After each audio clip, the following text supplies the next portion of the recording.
Hello there, boxing fans around the world. Thank you for joining me once again here on Talk and Fight for another episode of Boxing News Today.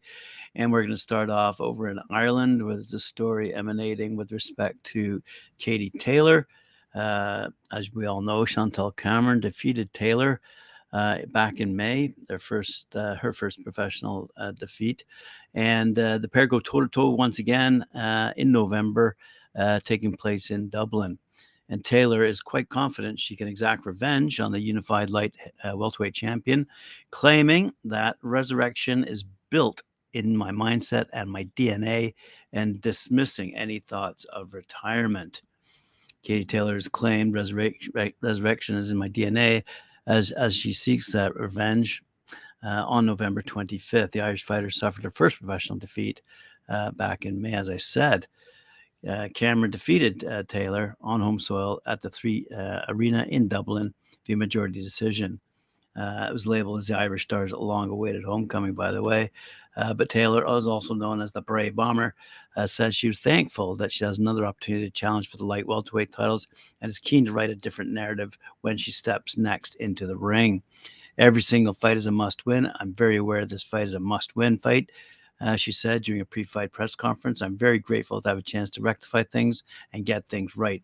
At the end of the day, resurrection is built into my mindset and is in my DNA. I've been here before, not as a pro. I know how to come back strong. Now, the pair will square off once again at the 3 Arena in Dublin in what will be the only second time Taylor will have fought in Ireland. Good for her. All right, let's move on to Josh Warrington, who says he thinks he can knock out WBA featherweight champion Leigh Wood this Saturday night when the two fighters meet at a 12-rounder at the Sheffield Arena in Sheffield, England. This article coming to you courtesy of boxing247.com. Warrington, he's 31, 2-1 with 8 knockouts. Isn't known for his power, but he did knock out Kiko Martinez last year to capture the IBF 126-pound title. So if Warrington can knock out Martinez, he should have enough power to stop the 35-year-old Wood, who's at 27-3-1, by the way, who doesn't have the best mandible, apparently.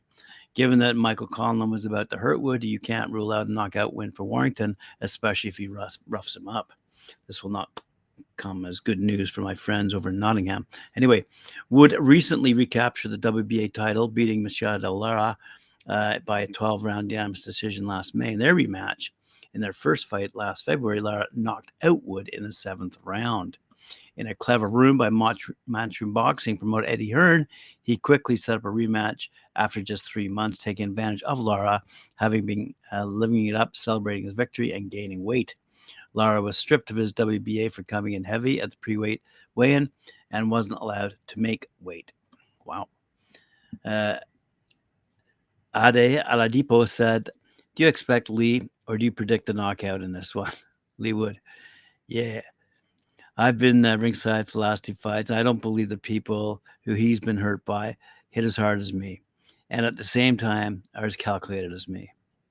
So they might land a few shots, but are they good finishers? Have they got good setups? I don't think they have. I think Mauricio Lara is a big puncher. He's not calculated. He doesn't know what to do. He's not a great finisher in the sense that he gets hurt and he knows what he needs to do to set it up, but he rushes sometimes. I believe I'm one of the biggest punchers in the division. Not only that, I can set up and I'm calculated.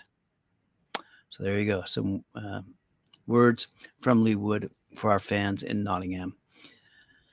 Well, ladies and gentlemen, we have a heavyweight fight, screams the headline in the Bleacher Report. Reports trickling out of Saudi Arabia over the last few days indicated that the rival heavyweight title claimants Tyson Fury and Alexander Usyk will put their respective baubles on the line in a long-awaited unification fight on December 23rd or early next year. And Fury has confirmed the fight on his own Instagram account. He's been in the kingdom prepping for a non-title fight against ex-UFC heavyweight kingpin Francis Ngannou. That's scheduled for October 28th in Riyadh. Usyk, meanwhile, in several weeks removed from his most recent title defense, a 9th-round TKO for Daniel Dubois, in which he was dropped by a body shot ruled a low blow by referee Louise Pabon. The two have shared space atop the big boy division for more than 2 years since the Ukrainian, a former undisputed champ at cruiserweight, climbed the ladder to defeat Anthony Joshua on Joshua's home turf in England. He repeated the feat 11 months later in the Saudi city of Jeddah, about 600 miles southwest of Riyadh. The prospect of the two champs meeting set the combat reporters ablaze, and promptly an early head-to-toe breakdown in which is being looked at with respect to boxing ability, defense, punching power, and certain X factors. So what do we need to know about this fight? With respect to what's at stake, simply put, the heavyweight domination. Their achievements have put Fury and Usyk at the top of the sport's traditional glamour division, and the bout is even more riveting because neither has lost in a professional ring. Fury toppled longtime running champ Vladimir Klitschko in 2015 before a prolonged hiatus due to his personal issues, and then returned for an unlikely vanquishing of Deontay Wilder across 3 fights, 2 wins, 1 draw from 2018 to 2021. He defended twice since completing the trilogy, beating Dillian Whyte and Derek Chisora into submission in combined 16 rounds. As for Usyk, he completed his own 4-belt dominance at cruiserweight in 2018 before rising to defeat Chaz Witherspoon, TKO, 7th round, and Chisora to earn Joshua the title try. To earn Joshua a title try. So he's 5-0. Usyk's 5-0, two KOs at heavyweight and 16 straight wins with 12 KOs before the jump. And the winner will become the division's first undisputed champion since Lennox Lewis, that great Canadian boxer, in 1999. With respect to the tail of the tape, you might have, quite frankly, let's have a quick look here at the tail of the tape. Gypsy King comes in at, as I said, 33-0-1, 24 knockouts. He's 6'9", 268.75 pounds, and his reach is 85 inches. Stance orthodox. Usyk, he's nicknamed the Cat, 21-0, 14 knockouts, 6'3", 221 pounds, reach 78 inches, and he's a southpaw. With respect to boxing ability, let's see what the guys at Bleacher Report say. Usyk is hardly a small man at 6'3" and 220 pounds, but expect much of the run-up to this fight to suggest his path to victory involves far more nuance than savagery. The crafty southpaw was worlds ahead of Joshua in spite of perceived disadvantages in height, 3 inches, and weight, 20 pounds. He was able to initiate exchanges and avoid replies with superb hand speed and footwork, using angles to bamboozle a fundamentally inferior foe and ultimately securing a mental victory that preceded the official one. Fury could use those dimensions to stay on the perimeter behind a jab and make it almost untenable for Usyk to get near him with meaningful punishment while raining down impactful combinations of his own. Or, if he operates in a similar manner to his second fight with 6'7", 231-pound Wilder, he could fight off the back foot, step forward, and look to bombard his smaller opponent without compunction. Either way, it seems a difficult road for Usyk to travel. Advantage, Fury. And with respect to punching power, this one's going to be good. They're combined, 38 knockouts and 54 professional victories. Nevertheless, Usyk nor Fury is lauded first and foremost for power, but that doesn't mean it doesn't exist.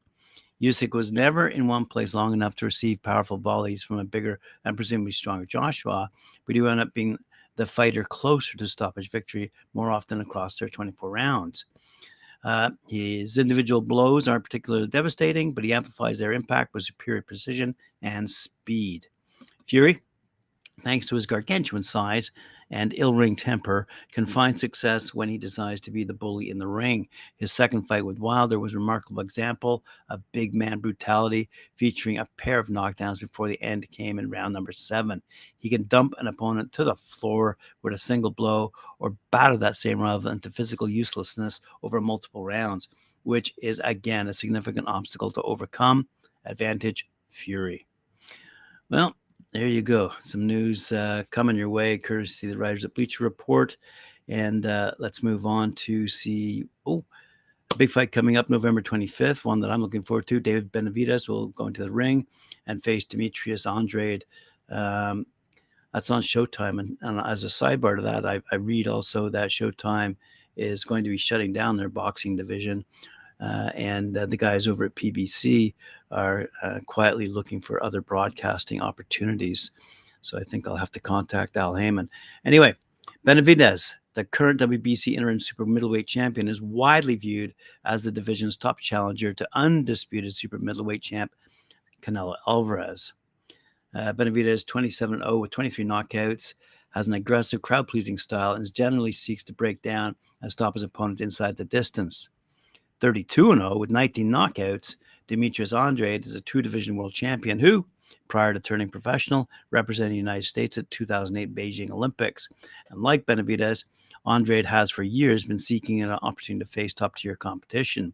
For Andrade, long-sought bouts with fighters include Triple G, Jamal Charlo, and Canelo, but they've not yet materialized. So Benavidez and Andrade currently find themselves in a similar point in their careers. Both are eager to prove themselves against the sport's best. Both feel to the same extent being avoided throughout their careers by other top fighters, and both men have had difficulty securing big fights despite performances consistently demonstrating that they each belong in among the sport's elite. Both men, despite their efforts to secure the biggest fights possible, have received criticism for not having faced top-level competition. So this one seems like a great fight for both men, and I look forward to it.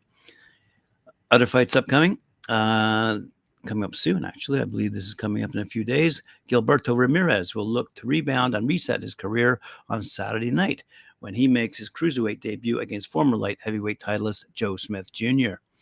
This bout will headline a Golden Boy Promotions card at the Cosmopolitan in Las Vegas, and it will mark the first time Ramirez, he's 44-1, by the way, 30 knockouts, will be fighting since suffering a unanimous decision loss to Dimitri Bivol back in November and blowing weight on the day of his March weigh-in against Gabriel Rosado, forcing his fight to be canceled altogether.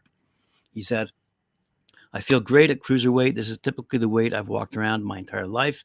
I feel much stronger in this class, and most importantly, I feel healthy. Dealing with the Bivol loss was a really tough one. It hurt my soul. It hurt my ego as a warrior. And now that I've been able to move past it, I want to come back even stronger, and I want to win. I feel like I can do it."